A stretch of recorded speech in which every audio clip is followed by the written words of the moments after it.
Okay, in this tutorial I'm going to teach you how to interpret maps with specific reference to Mapskill questions that come up in the exam.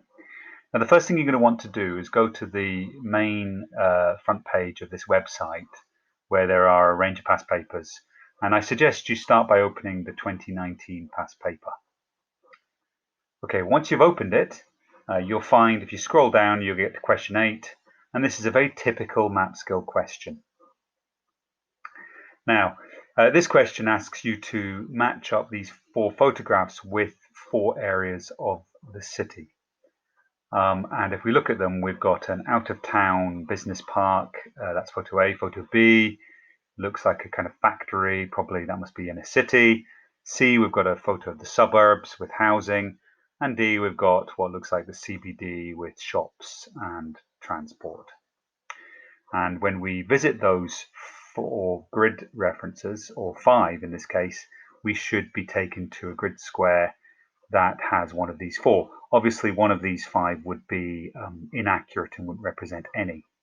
Now, when you're practicing any of the map questions that go with any of the past papers, and I do suggest you do practice all of them, where to find the map is if you just scroll down to the bottom and you will get to the map at the end, and you can find that map here. There's normally 2 because in a geography exam you will get 2. So there's the first one, and scrolling even further we get to the second one, which in this case is the one we want to use. Okay, you can zoom in obviously and make it clear it up, and then just move by scrolling around the map to then help you practice the questions that are in the paper. Right, now if I just jump through each of the map questions, because the main skill I'm going to focus on in this tutorial is identifying the different land uses. So if we have a look at in the 2018, we can see there is a map question here that is asking you to look at area X, Y, and Z. In the case of X, it's being identified as the CBD, and Y is the suburbs, and it wants map evidence. So you can see in 2018 that this skill was asked about. If we jump to 2017, you can see you're given 3 grid squares, and you're asked to match those 3 to these 4 potential industrial areas. So that the skill once again was seen in 2017. Jumping to 2016, we've got areas X and Y, and we are told that they are the inner city down here, and also the suburbs here. And if I then jump down to the 2015 paper, we're asked a whole area, area X, and then there's the first part of the question asks that in this grid square 0786, it's the CBD, and they want map evidence. So what you can see going back across all the years is the question for you identifying an urban zone when you are given a grid square to look at, and you have to give map evidence for that particular grid square, proving that it is that particular land use zone. So for the rest of this tutorial, I'm going to go through and pick out the main evidence. What I suggest you do is after I identify each one, pause the video and note down what the main evidence would be. Another key thing about giving map evidence always involves you needing to give either name something you can clearly see on the map or give a 6-figure grid reference for the particular piece of evidence you are giving. Okay, so if we look at this map of Leeds, we can see that the CBD is found in this area here. And how do we know that is the CBD? Okay, so the main evidence that you would always give for the CBD is that, first of all, we can see all of the main roads are leading into this central point. So the map evidence here, you could go, for example, A61 leads into this grid square, or you could have said the A64. Second piece of map evidence is we have a bus station here, and central bus stations are always found in CBDs, so you could give the 6-figure grid reference for that. We have quite a number of churches. We have 1, 2, and there's a little chapel there. So we have 3 alongside a cathedral, and that's because this is the old religious center of the city in the past. And you could give a 6-figure grid reference for one of those. We have an information center, and actually the arrow is showing us that it's this building here. And that tells us the tourist information center is always in the center because that's where tourists visit. Further evidence we have is the symbol TH. We have a town hall, that's where the council is, and the council is always in the city centre. We have the main railway station. We can see this red kind of rectangular shape here with the black railway lines leading into it.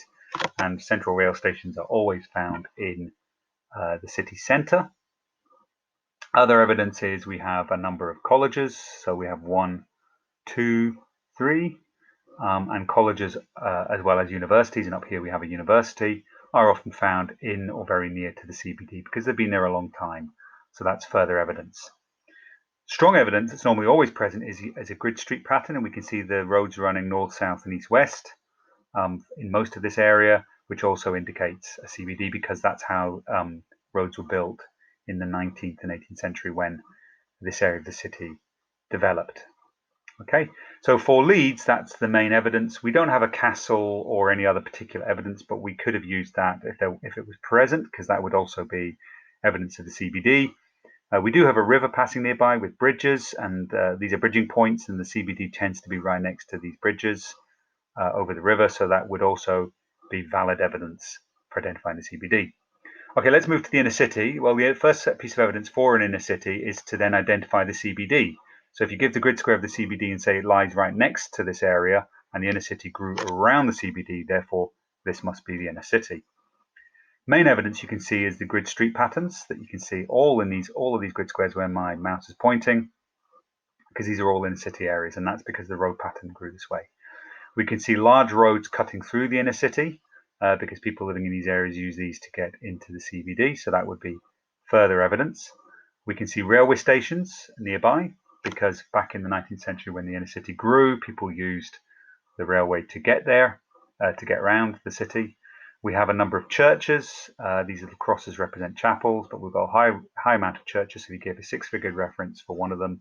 That's because in the past people were more religious, and therefore you'd expect churches in this area.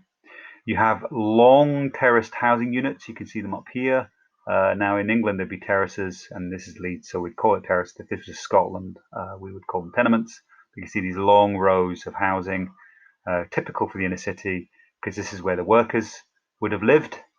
You have very little open space because it's all been developed back in the past. Further evidence of the CBD. You might find things like hospitals because there's the high population living in this area.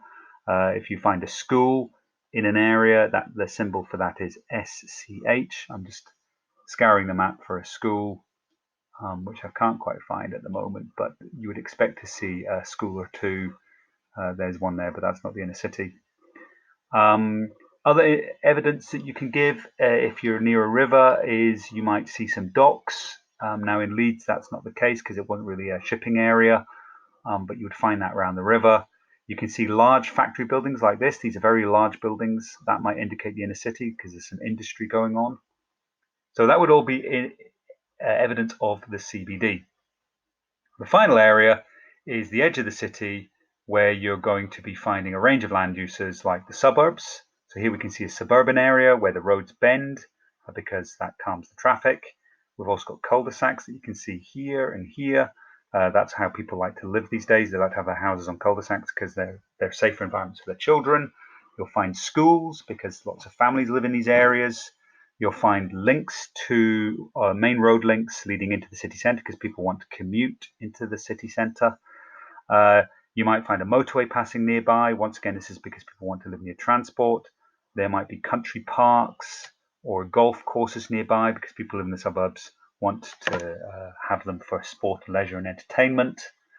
You might find the symbol PR, that's a park and ride symbol, which would indicate people are parking here and then driving into the city centre. There's a leisure centre, once again, likely to be found in the suburbs because people, lots of families are living here and will be using this for sports. There might be forested areas because people like to live out here in a nice environment.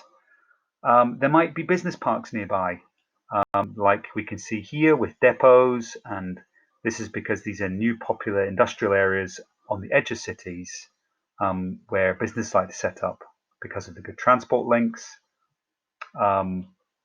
Scouring the suburbs further for other evidence, you can see industrial estates down here on the edge of the city because there's lots of land around to build into. That's another key feature of the suburbs, lots of available